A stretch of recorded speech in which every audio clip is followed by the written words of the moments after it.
Thank you very much, Dr. George. Brethren, greetings. It's my joy to be able to speak to you this morning, and I don't come to you with all of the answers, regardless of what people will say to you. I'm seeking, I'm still searching, trying to find answers, okay? But we're talking today about man and the environment, and my first thing to do is to clarify this concept of environment, because when I was a little boy, they taught hygiene at school, and many of you are too young to know about that. And at that time, they said that the environment was just your yard. You know, you sweep up the yard and you keep them, and that was their concept of environment. But in this modern age, environment is all-encompassing. We even begin to talk about the spiritual environment and the political environment and the global environment. So environment is an all-encompassing sphere of discussion. So in the concept of environment here, I'm going to be speaking about that all-encompassing global vision of what the environment is. And the environment is, as we say, this global thing has gone through several phases. And we want to know, where are we currently in the state of the environment? That we know right now. First triple storm in the Atlantic, Jose, Irma, and Katia in the Gulf of Mexico. Those of you who are following would know that Irma is on its way. It's going across Cuba now, the northern part of Cuba, heading for Miami, and the Keys up there, doing tremendous damage up there. Is this the plan for the universe? Was the universe supposed to be subjected to this kind of a decay and beat up and destruction, chaos that we're having here? That's what's happening in the Atlantic, right? That's the first time in the Atlantic that we have this triple hurricane. And we shift the gears. But 2015, we had a similar situation in the Pacific, right? We have it in the Atlantic now, but 2015, we had a similar situation in the Pacific. Triple hurricanes. Bang in the Pacific, right? When we think of these hurricanes, we think of the destructive capacity they have and the impact they will have on all our lives, our brothers and sisters, wherever they are, right? And we go, our heart goes out for them. But I ask myself, God, what is this? We who believe in God wonder, why is God allowing this, or is God in control of anything? Just to give you a little picture of what, this is just a little thing of when we start measuring the scale, what are the potential impacts of these hurricanes? A hurricane category 1, you only lose some leaves and stuff from the trees. If your roof on good, nothing should happen. In category 2, the tree should be a little more devastated. Now in category 3, you start losing windows and doors if they're not well put up on a little bit of your roof. In category 4, your roof begins to take off. But in category 5, your roof is completely gone. And now that's, trees are gone, everything. So it's a kind of a schematic of the kind of potential damage that can happen from these different categories. And we talk of category 5 hurricanes. It's not strange to us, by the way. Again, if you were around the planet for a little while, we had our first category 5 record in history in 1955. Hurricane Janet was a category 5. And then in 79, we also had Allen, another category 5. And now we're having Irma, going category 5. So category 5 is not strange. What happens now is that we have a lot more news and a lot more coverage and a lot more television, a lot more film, and we can see what's happening. Additionally, as human beings, we have virtually destroyed the planet. We want to live everywhere and anywhere with no regard, no respect for nature, as we call it. And so we are in a more precarious position. Therefore, you have a lot more destruction. But that's what's happening right now, right? The next slide asks us some question, though. Where did it all start? This is really the beginning of my presentation. The first part was a prelude because of where we are in current times. Where did it all start? If we take the Genesis account says in the beginning, God created. So God created this universe, right? But we have a number of different theories around this creation by God. There are those who say, you know what? God created this planet and leave it to run its own course. So all now God don't even know what's happening down here anymore. He created the thing and just leave it. Like, I'm trying to understand what kind of a God will create a universe and just leave it to run. But there are those who say, no. God didn't leave it to run. You know, God is in everything. Everything has a piece of God. So everything in its way is our own little bit of God. And we struggle with that kind of theology. But there's the theology that tells us that God created this universe. He is in control of the universe. And he has a relationship with the people on the universe, and the king's heart is in his hands.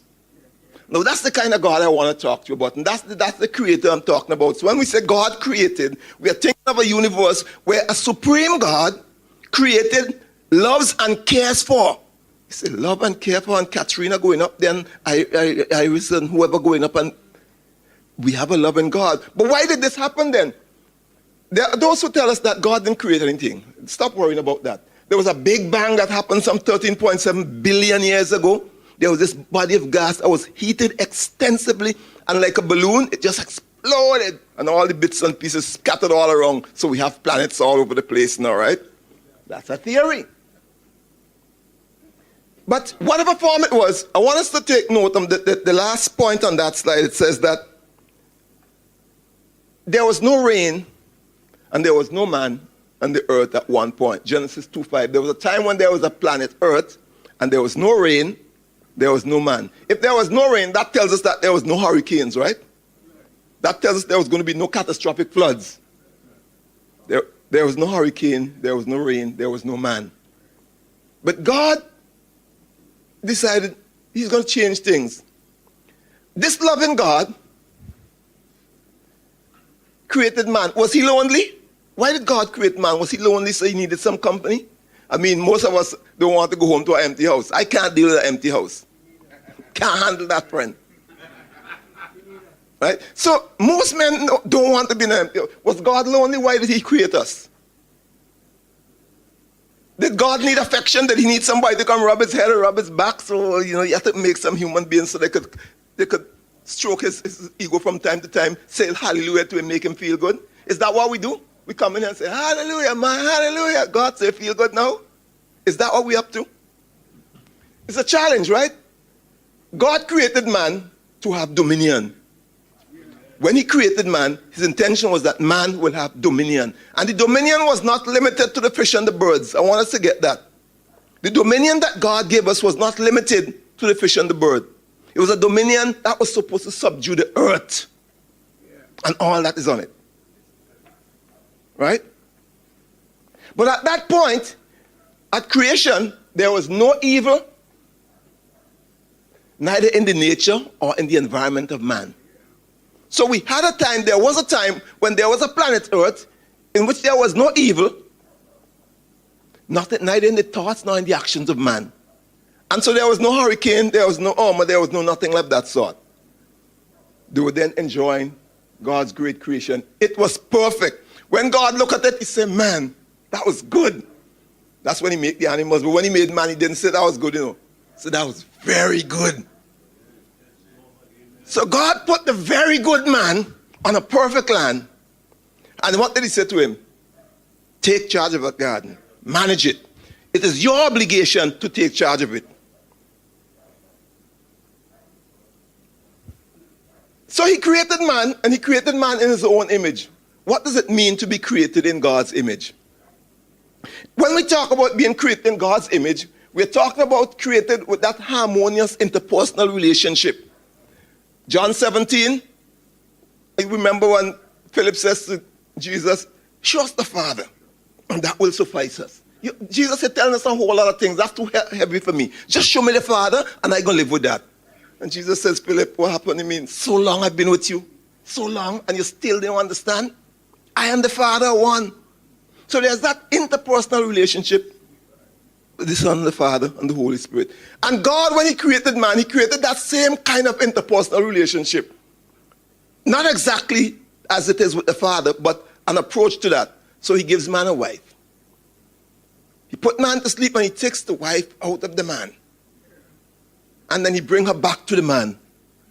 So he's integrating them again, that interpersonal relationship. The title is Man and the Environment, and if you look at the acronyms under that, and I know that was done by somebody who likes acronyms, he's talking about the mate, right? God created that mate specially for that man. So there's an interpersonal relationship that God put in there. It's reflective of God's own nature, the interrelationship between him and his Father, the Father, Son, the Holy Spirit. There's equity in priesthood and importance. So with your mate in your home, there's equity in importance and priesthood. Come on, we are striving for heaven. Your mate got to go with you. You got to take your mate to heaven with you, right? Or your mate should be taking you to heaven, whichever the case is, right? Don't try leaving them behind. There's equity in priesthood. They can pray as much as you can, and sometimes they outdo us, boy. My wife started to pray, fall asleep sometime, and she's still praying. understand this. There's equity in the priesthood. Don't try to belittle them. Don't try to belittle them. There's equity in that, right? God created us in this structure. In God's creation, in a universe, there's equity in priesthood and importance. The difference is in our roles and authority. As the priest, you have the ultimate responsibility for everything that goes well and everything that goes wrong. You cannot escape it. You don't take the praise, and when things go bad, you say, well, it's the woman God gave to me. You have to carry both. You have the ultimate responsibility. So, there's difference in role and in authority. Difference in role. I don't know why some of our men, let me not say that, that will offend somebody today. I was going to say something, I don't want to offend anybody. But let's leave that there. We have difference in role, right? I recently was speaking with a sister, and she said to me, we're having this problem. The pastor of our church was having a program, and he invited this youth group from another church to come and do some performance because they do it well. And then somebody came to him and said, Pastor, do you know that that boy on the drum is not a boy? He said, what? And he investigated, it was a young lady who was going through this transition, and she's taking hormones and start growing beard. Now, he said, I'll pray for her, I love her, but she cannot take a leading role. She cannot be on these drums. And here the king becomes a little fuzzy. He said, but you know what? She is the offspring of a pastor in another church, but the building that you're renting also belongs to that pastor. So they didn't have their own building. They're renting a building, right, from another pastor. And this child is the offspring of that pastor. And he's now saying, I don't want you up there. You can be a part of the church congregation, but you can't lead because that's not according to God's will. So what do you do now? What do you change your mind and say, go ahead and play because we want to keep the church building we're renting? What do you do?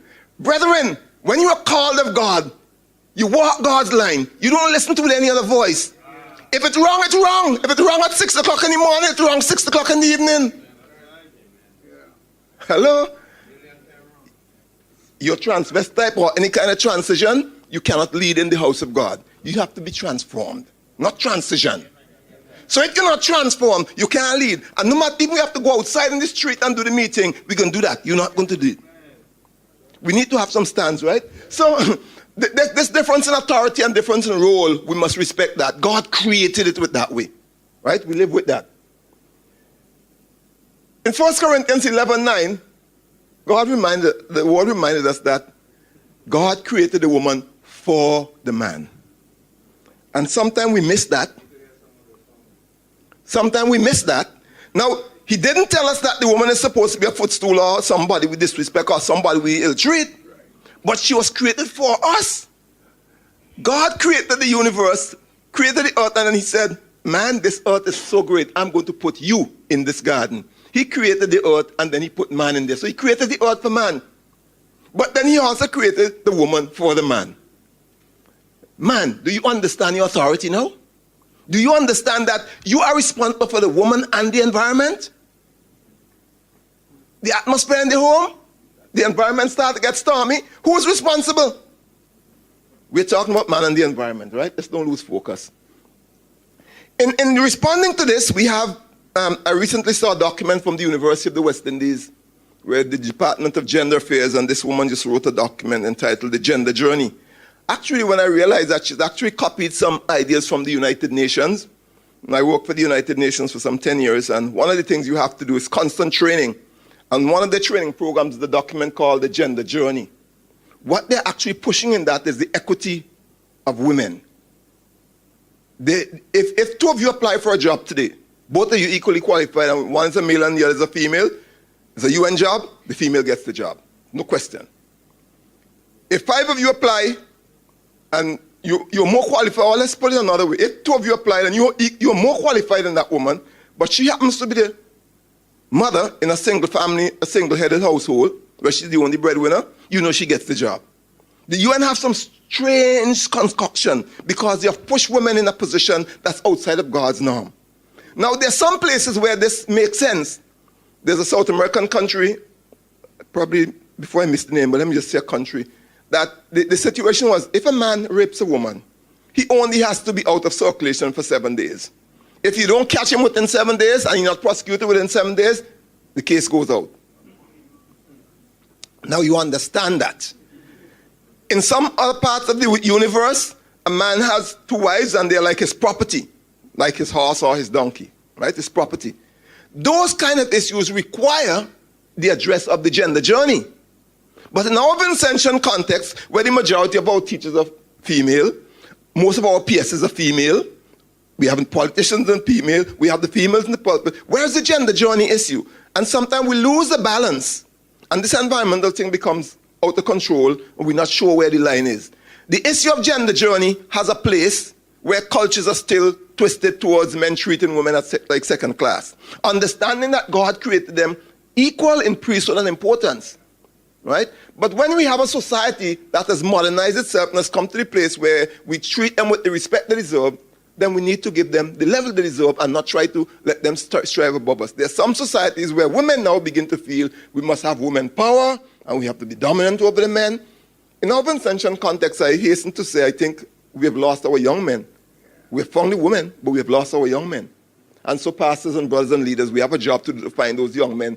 I pass up in Murray's village, and when I go along the road, the amount of men on the road, and I go in the church and I have a handful of men, I can hardly find men to do something in the church, and they're gambling here, shooting pool over there, enough young men, and I'm asking God, how can I get these young men? Man in the environment. The problem with us is that we mix up, there are 2 hormones there, I put oxytocin and adrenaline. We mix those hormones up. Oxytocin is generally referred to as the love hormone, you know, the affectionate hormone. It's more dominant in women than in men. It's present in men, don't get me wrong, but it's more dominant in women. It comes when a woman begins to breastfeed. It produces that hormone that bonds her to the child. So the scripture says, can a woman forget her suckling child? The Lord says that because he knows he put within her that hormone that binds her to the child. So they say if you're going to give up your child for adoption, don't ever breastfeed them and don't hold them. The moment you hold them or breastfeed them, that oxytocin begins to flow and it binds the mother to the child. It also happens in a sexual relationship. So when you step outside and you do your thing out there, you are bound somehow to that person you bond out there and you bond in here. So where your loyalty lies? The environment becomes real muddy. Your affection is divided because that oxytocin is produced during sexual intercourse as well. So that hormone that is produced leads to a bond, a binding. The phone ring and you say, don't want to talk to that person now, but you have to talk because you have that bond, right? Work that out. And what happens in the end is that sometimes we replace the oxytocin with adrenaline. We get angry when we really should be becoming compassionate. So you come home and the lady home talks, and when the oxytocin should be flowing and you should be becoming affectionate and empathetic towards her, you get angry because they don't throw some oxytocin outside. So where you should be putting oxytocin, you put adrenaline. And the adrenaline tells you, fight, beat them up, knock them out. The adrenaline is the flight or fright hormone. When you get scared, somebody says, I want an adrenaline rush. You want to get that. Yeah. But there's a place for adrenaline and there's a place for oxytocin. Those are hormones produced in the body. That's part of God's mechanism for keeping the family environment in a particular kind of balance. And we need to pay attention to that, right? We need to pay attention to that. So, man was created master, right? Created master, but we chose to be servants. When God created us, the idea was that we should have dominion over the earth and all that therein is. But instead of that, we have changed the state. In the original state, man was not a servant to nature, but a master over nature. He was created to have dominion. His choice of materialism over obedience made him a servant. So the woman saw the fruit, and it looked good, and the little serpent tell her over there, that thing sweet, woman, have some of it. And rather than obeying God, she chose the fruit. She takes it to the man. You're the ultimate authority, sir. So when she comes with the apple, you need to say, carry it back where you get it. Yeah. No, it looked good, woman. Let's have it too.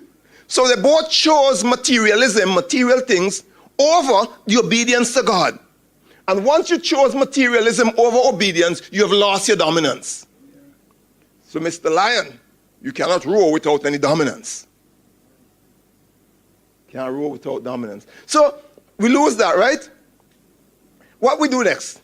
We have a lot of lifestyle changes. Our lifestyle choices have changed the relationship between man and the environment. So let's start talking now. First, they started making some nice small cars, right? Simple cars using fuel. But then they make a bigger one with a engine and it looks bashing. Sports utility, and so everybody wants a sports utility. And then they come with something bigger and a lot more fancy stuff in there. And we trade cars and vehicles nowadays, not because we need them, but because we want status. We want to look different and we want to look fancy. So we get some vehicles now that drink more gas than really 3 cars should be using. And so what has happened? The amount of fuel, fossil fuel, that the earth consumed from the time we started mining fuel until the beginning or the middle of the industrial era, all that fuel, we have used more than that in just the last 10 years. The amount of fossil fuel we have consumed in the last 10 years is more than we did in the 500 years before that. Could you believe that? But just look on the streets, you don't have to go far. You look in Miami when they try and tell the people to evacuate, you see this street is lit with cars, and that's just one little street, right? That's just one little state. Think of the globe. Think of the place where they make all these cars, and we come like that in St. Vincent. And we drive a whole thing and it breaks, and we leave it like a bulldog on the side of the road. And we go for another piece.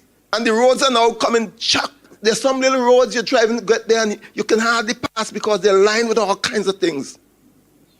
We have changed the environment because of our choices. We chose to live this lifestyle. And we call it affluence. But in other words, it's greed. We chose a lifestyle of greed over obedience to God. And we end up with what we're having today in terms of the environment. So, we were not the first to do it.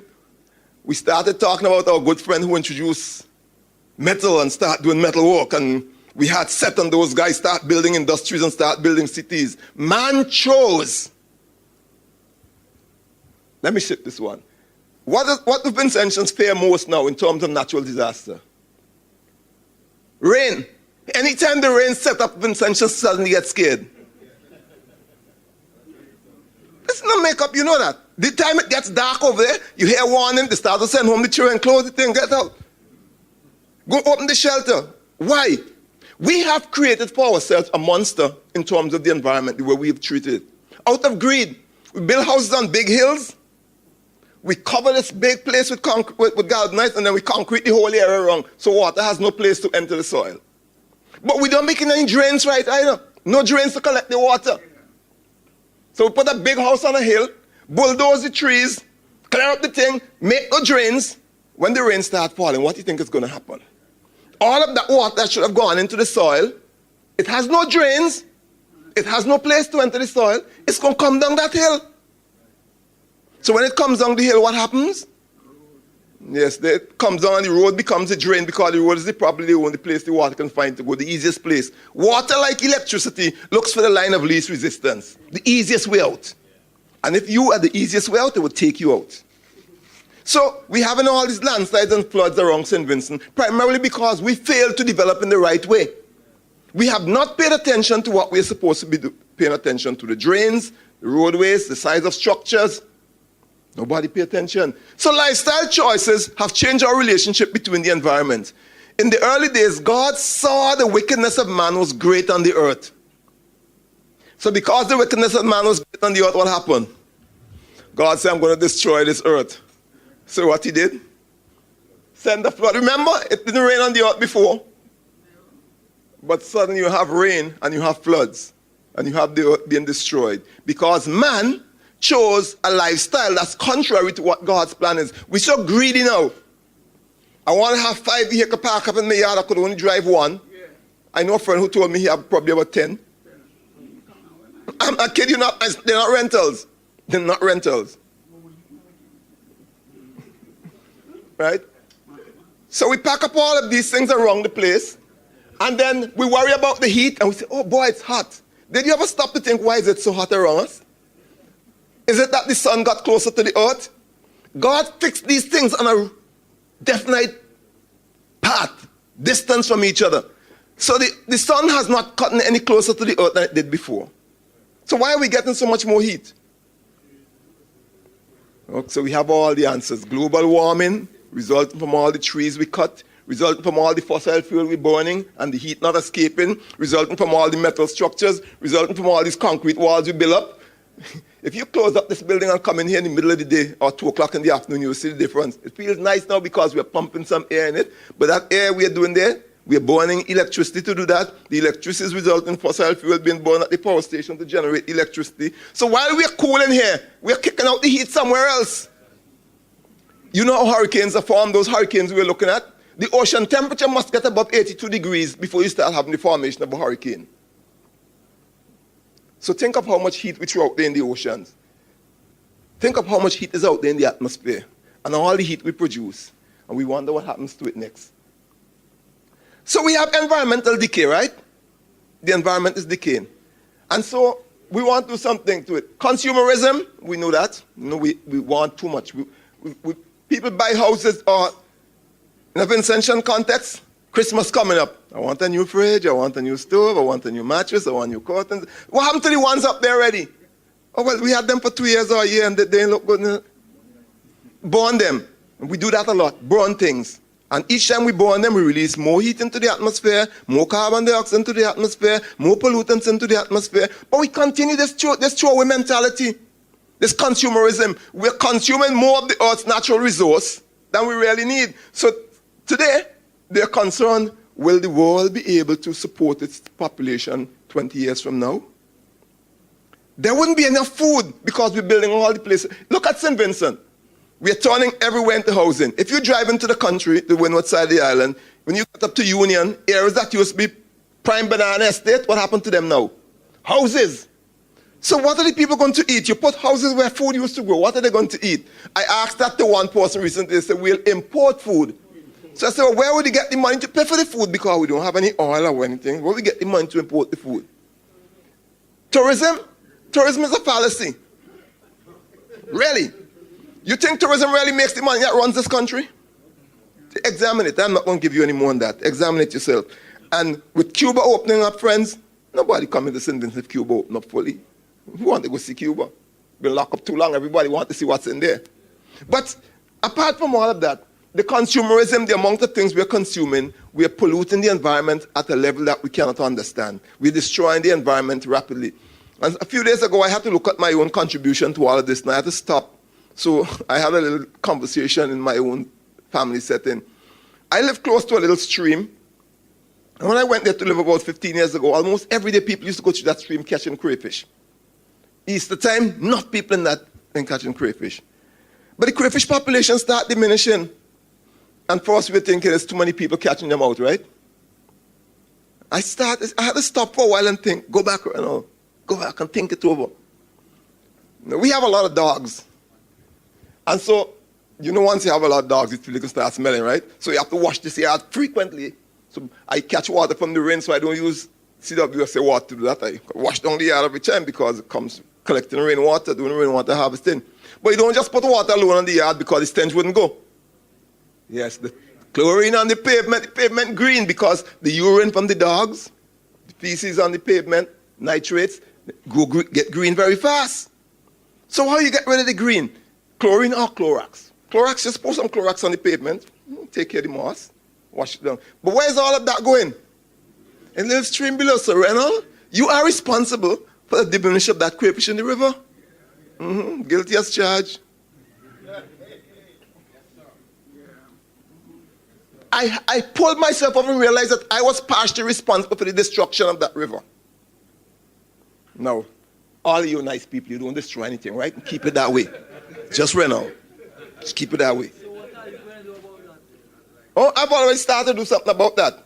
We're not pouring any Clorox, any chlorine on the yard anymore like that. No more chlorine going like that. We find out some of it you have to scrub. You have to literally scrub some of it. But figure if we do it more frequently and use something soft like probably Dettol in water is less harmful than this. So we got to change the cleaning agent, change the methodology, probably putting some elbow grease instead of Clorox, you know.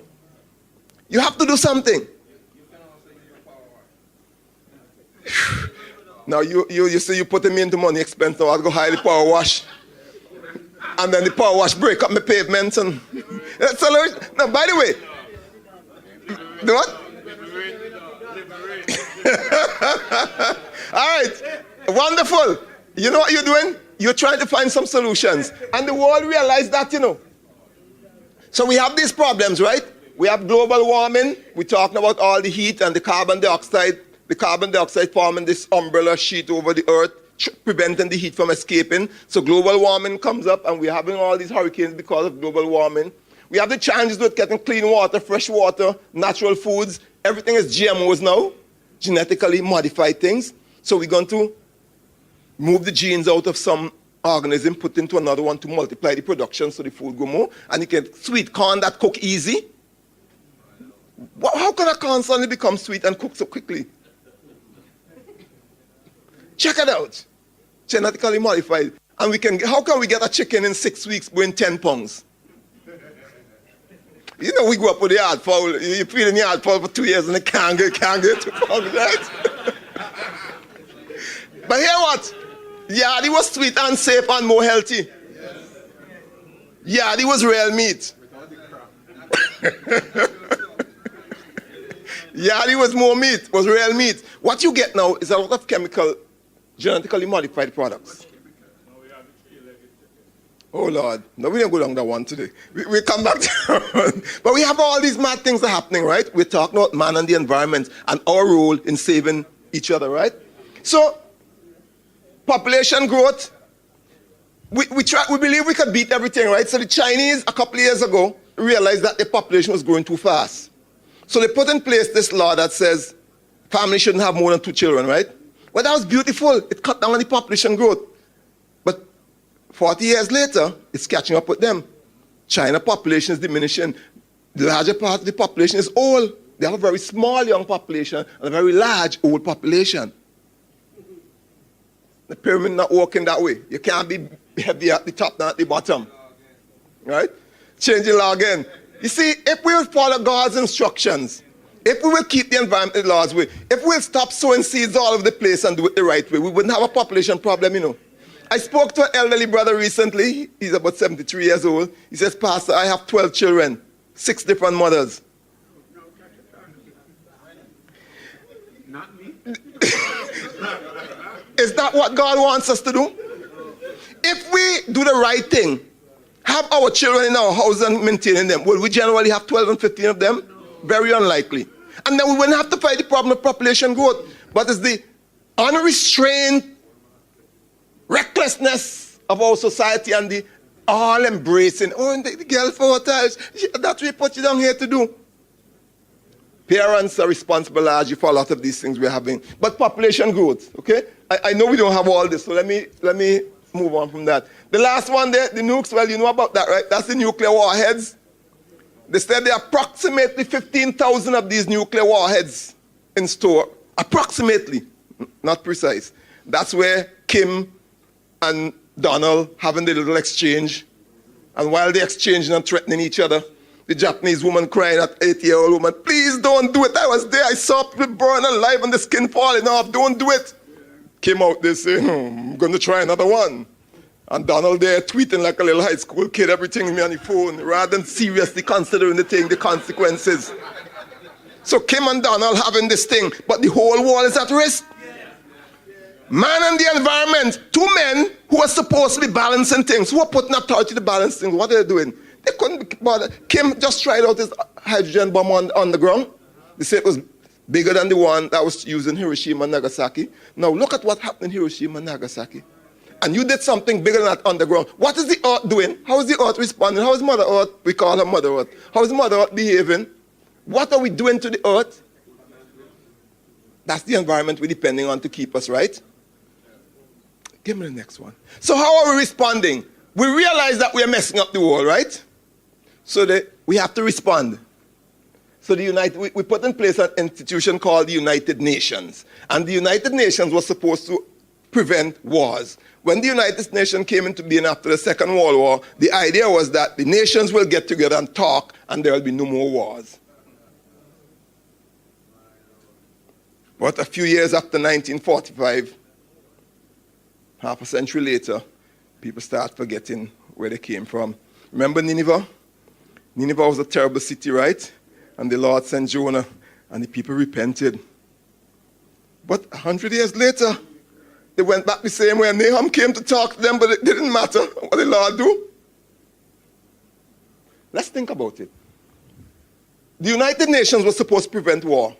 But who pays the United Nations? When the Americans wanted to go into Iraq, they paid up the Jews to the United Nations that they had owed. And so the United Nations kind of keep silent. Let's go and do what we have to do. Yeah, we pay up the Jews. So the United Nations is an imperfect body. Lots of people were saying, there are lots of Christians who say, no, the United Nations will be the one world government that the Antichrist will use when he comes in. That's too fragile. That's too fragile. The United Nations is only on paper. The people with veto power. So you're trying to get Kim to behave himself, but the Russians lining up with Kim. So Russians going to veto you if the Americans put up something. And the Americans put up something, if the Russians put up something, the Americans don't like, they veto it. There really is no power in the UN. You have 5 nations with veto power, meaning if one of those 5 say no, it's no. All 5 of them have to agree. Right? All 5 of them have to agree for the real thing to happen. So they put up the Security Council where all of these countries are supposed to be part of this council to speak peace and order and all of that stuff, right? Global order. The Security Council, the guys find a way around it. So what the Japanese do? The Japanese want to go and catch all the whales all over the world when they say, hey, the whale going down. So Japan come now, we say, give some money to Trinidad, give some to St. Vincent, give some to Grenada, vote for me, right? So you go to a meeting, and because you pay me, I vote for you. Because I pay you, you vote for me. So Japan get all the vote it needs, so they keep on catching whales. So we talk about human rights. We talk about human rights and special rights of women, special condition of women. So the women get all these rights now and all these privileges and all these special, all this protection, all of that. And they've gotten to so extreme now that in the United Nations system, they're saying, if you as a country don't respect the rights of the homosexuals and the lesbians, we will not give you the grants or the loans or projects that you're requesting. So if you want to get our monies, you have to allow the gays and the lesbians to have the same voice like everybody else.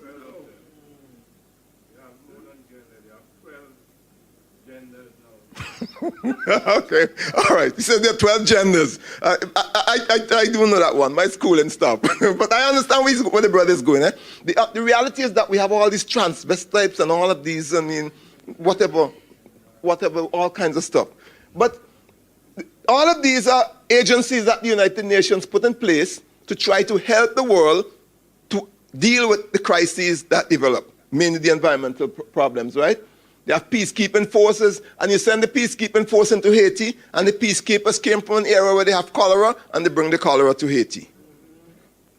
Poor Haiti. ILO, International Labour Organization, that is supposed to regulate decent work around the world, but you still have a couple million slaves around the world today. You think slavery finished? There are millions of slaves around the world, and many of them in developed countries. Modern day slavery. So, global response. Let's continue the global response. We started back in 1984 with the First World Summit.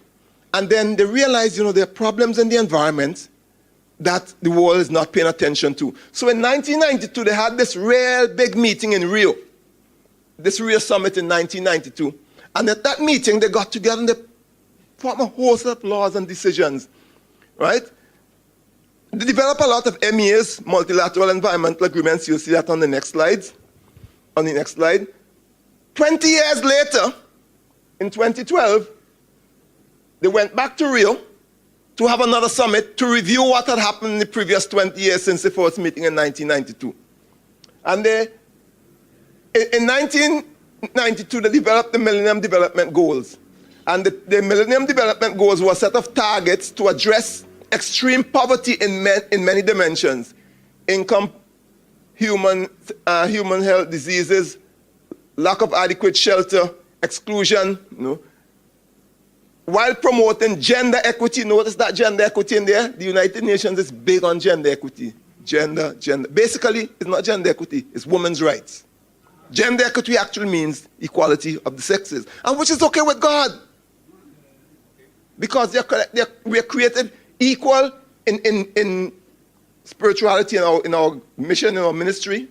The difference in our roles and responsibility. The United Nations, when they talk about gender equity, they're actually talking about women's rights. Right? So, in the Millennium Development Goals, they were talking about a set of targets that will determine how they will eliminate poverty and give women the right. In 2012, after 20 years roll over, they went back to Rio and they realized, we really haven't achieved very much on the Millennium Development Goals. So let's add something to where we can still work with it, but we now add the Sustainable Development Goals. So presently, we are running with the Sustainable Development Goals.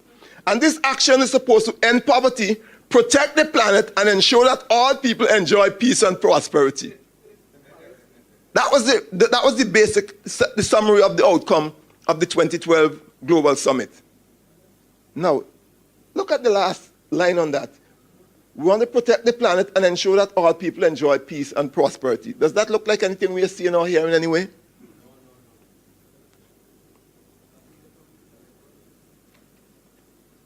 In the Caribbean region, small island states, the small islands are saying, all of these ideas that you guys are putting forward for development and safety of the environment is great, but they're not appropriate to us. We're small. You guys talking these big development things that we can't understand. So you need to bring things down to talk to us. So instead, after 1992 meeting in Rio, they decided they're going to have the 1994 meeting for small island developing states held in Barbados. It's called the SIDS conference, right?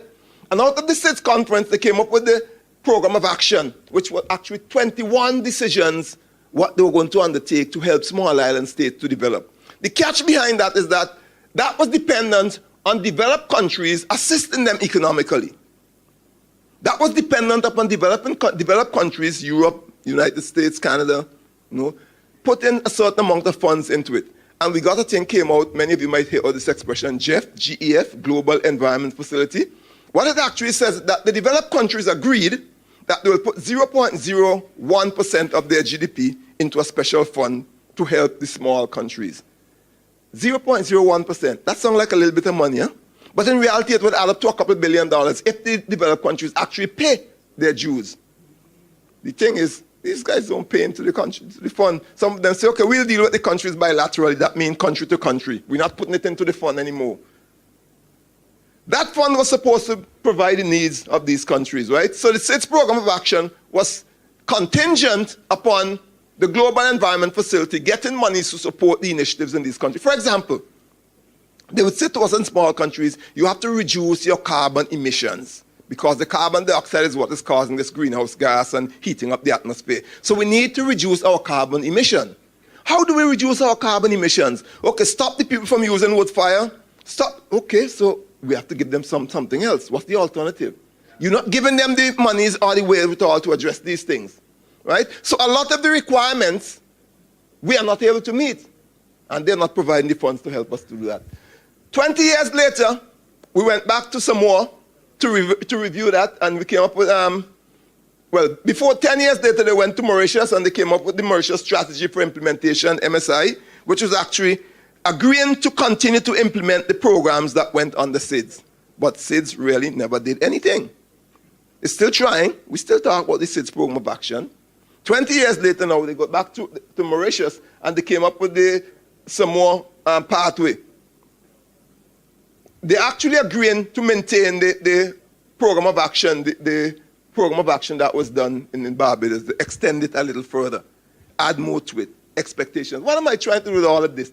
What we're actually trying to do here, give me the next slide as well, is to show how the United Nations, as the effort of man attempting to address the planet. Remember, we start out with a planet created by God, perfect. Man without sin, all going well.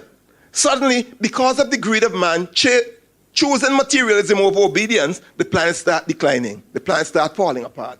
And man is attempting to fix it. So here how we fix it. We set up a United Nations Framework Convention on Climate Change, UNFCCC. And every year, they try to meet in a different country to talk about this. The last one I went to was in 2009. I was in Copenhagen, and they had this conference. There were 140 149 world leaders at that meeting. 149 world leaders from all over the world. And Barack came in and made his big entrance, and Lula da Silva from South America came in, and Chavez came in, and and all these guys throwing words at each other across the table and stuff. And for 2 weeks, this meeting is going on, and the whole attempt is to try to reduce carbon emissions globally. Every year they do this. Now, one person did some studies and realized at the meeting in Copenhagen, there were approximately 40,000 people from around the world, 149 world leaders and 40,000 people. When you think of how much fuel you use to bring these people from wherever they are to Copenhagen, when you think of how much security system you have to put in place, because we were on the tarmac in our plane ready to take off, leaving Copenhagen. And Barack just suddenly decided that was the time for him to leave. So when Barack is leaving, guess what? Every other plane is grounded until Barack takes off. Barack has to take off, his scramblers take off, then his Air Force One take off, then the other scramblers behind that, and they have to clear the airspace before they can give the others.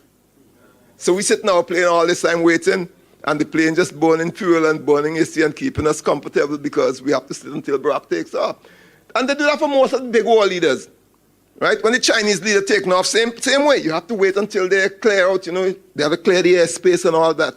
Now, the amount of fuel that was used to convene that meeting, the cost of running that meeting could have taken care of most of the small countries of the world. But every year they have these meetings.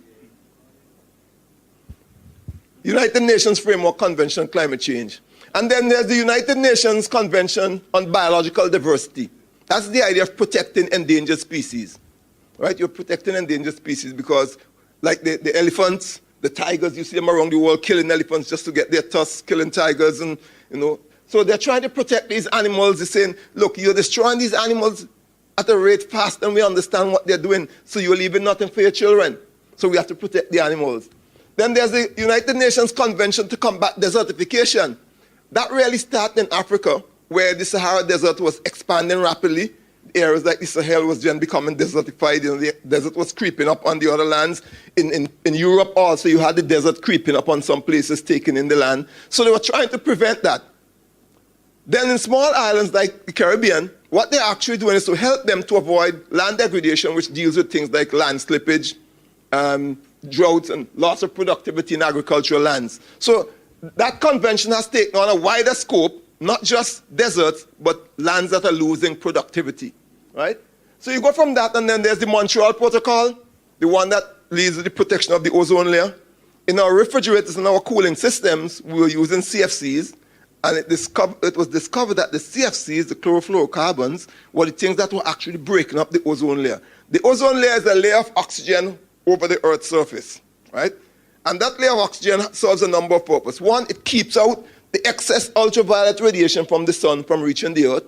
Also, it makes it a little cooler below, and it allows from time to time some of that oxygen diffuses down into the Earth's atmosphere. Then we were destroying that with all the cooling systems. So there's a convention to try to phase out all the cooling systems that were using CFCs and come up with other cooling systems to reduce the problems on the Earth. And then there was United Nations Convention on the Law of the Sea. That was the one the Japanese hated, because they want to catch everything in the sea. They rake the sea with the dragnet, and they take everything. And unlike us, they don't throw away anything, You see how people, we clean fish and we throw all the other stuff away? Everything the Japanese get, they turn into food. Everything. So there's UNCLOS. And then there's CITES, Convention Against the Trade in Endangered Species. So if you have an endangered species, plant or animal, there's a convention that protects it against trade, so you can't catch out. Vinci Parrot, it's illegal to sell Amazona gildingi anywhere in the world market. But while we say it's illegal, a politician friend could give away a pair to somebody. Illegal. Why? Because there's a convention on trade in endangered species. Any species that is endangered cannot be traded. Right? And we signed on to that convention. So we are supposed to abide by it, right? And then there are conventions on ocean governance, and there's a list of them. POPs is persistent organic pollutants, meaning pesticides like chlordine and chlorobromuron and all those toxic chemicals. Basel Convention is the movement of hazardous material, so you can't move. Oh, the Chinese did this one time. They took a lot of hazardous material and shipped them to other countries as fertilizers, when in essence they were really hazardous material. They want to get rid of them. Or dress them up and make them look like fertilizer and ship them off to other countries like free fertilizers. So again, when the Lord created everything, we were supposed to be our brother's keeper, right? Look out for each other. But if I can drop all my poison in your backyard and I enjoy a nice life, why not package it and drop it in your backyard? Now, we talk that glibly and we want to beat the big world for it. But look around your own country and see how much we do that. You see how much other people are caring about your property and your possession. How many times they want to throw their garbage over the fence to you. How many times they want to block your gate with garbage. How many of us have done that?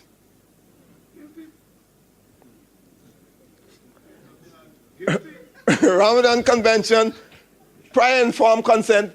All of these are just a set of conventions that were put up to deal with man's response. So those are man's response. Let's bring it down. We're talking enough about those things. I can go on all day talking about these because I spent years doing these things, but it don't make any sense. What can we really do? Action at the individual level is the best and most successful response to environmental challenges. Action at the individual level. In other words, you do your piece, I do my part, is the most successful and effective method against environmental degradation across the globe. Community response often springs out of a collection of individual responses and has proven very effective. In other words, I do something good and I share it with you. You know this thing good? And you begin to do it. And a group of us start to do it and the idea spread. So we have a community doing the same thing. Those have been the most effective, primarily in poor countries in Latin America, South America, also in the African countries. We find community groups as being the most effective campaigners for environmental protection. They're working from a group level.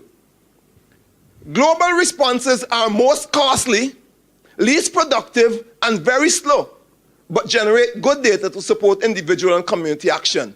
Despite the apparent weakness, global action is necessary to drive the process of managing the environment. In other words, if the United Nations don't get together and make these present these reports, for example, when they get together, they present a report on the environment, tell you what's the state of the environment. You and I don't have the information. We can't do that research. So we need them to tell us exactly what is happening out there. So scientists are working all around the world to generate data.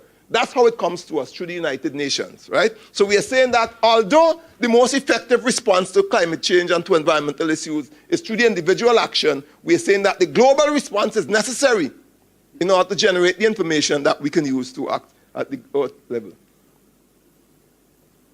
So, Next Time the Fire. That's actually the title from a book written by Professor Vincent Harding, Barbadian parentage, but he lives in the United States. He wrote a book called There's a River. He was actually talking about the slave struggle in the United States and how they got in the underground train with Harriet Tubman and stuff to get out of the United States into Canada. Then he wrote a final book. He says, Next Time the Fire. Well, I love the title of the book, so I chose that as a title for this last slide. And we see what's going to happen. We have planet Earth that's all messed up. And we're trying our best to fix it through the United Nations. You think we'll get through? No. So what's finally going to happen to planet Earth? The elements shall melt with fervent heat. The earth also, and the works that are therein shall be burnt up. Yeah. Oh, that doesn't sound good, right? It's a bad ending, right? But friends, God created a perfect earth, and he gave it to us as men. Have we done justice to it? And God looks on it, and he looks at the affair, and he looks on the earth, and he's hurt by the wickedness he sees on the earth. So he says, you know what? Nevertheless, according to his promise, we look for a new heaven and a new earth where dwells righteousness. And Revelation 21:1. And I saw a new heaven and a new earth. So friends, be joyous, be joyful. There is a new heaven, there is a new earth awaiting us, so we're not going to be consumed with planet Earth. That does not mean we're going to be ridiculous and just destroy it willfully and wantonly, whatever is left of it. We don't know how long we have on this planet. I always say to my congregation, live each day as your last, with the full knowledge that you might be here another 100 years. You don't know. You keep worrying. You keep worrying about these things and think at the end. You shall hear wars and rumors of wars, but the end is not yet. So don't try to preempt God's plan. Live each day as though it's your last, with the full knowledge that you might be here another 100 years. But whatever it is, in the final analysis, we know that the elements shall melt with fervent heat. Because John says, I saw a new heaven and a new earth. And Isaiah 66:22 is my last verse here. Behold, I create new heavens and new earth, For the former shall not be remembered or come into your mind. You're not even going to think about it. When we get home to our new experience, we will not remember this miserable earth. Hallelujah. Hallelujah. You will not remember. You wouldn't even remember it. So there is hope, brothers. So we are walking towards an end. We are not beating the wind. We are not walking aimless. There are environmental challenges. We have to face them while we're here. But we have a glorious hope. Glorious hope. Thank you so very much for hearing my voice.